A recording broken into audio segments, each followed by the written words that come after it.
The Word of God comes from the book of Jeremiah, chapter 17, verse 9 to 10.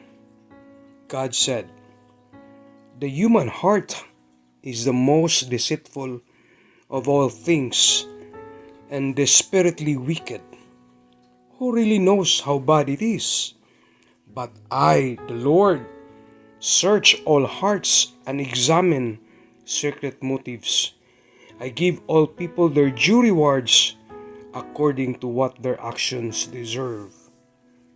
It's true that from the abundance of our heart, our mouth will speak and we will act from it.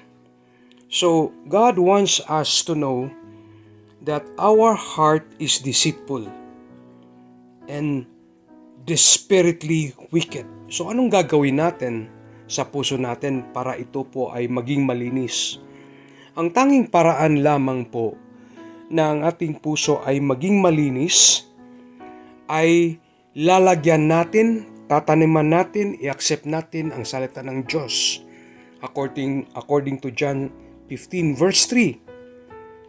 Okay? We've been purified by the word that Jesus Christ has given to us. Amen? Ang consequences kasi rito mga kapatid, our rewards is based according to our actions.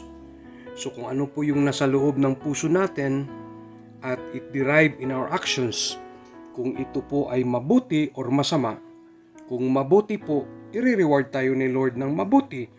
Kung masama po, syempre ang reward natin ay masama din. Amen? God bless you po.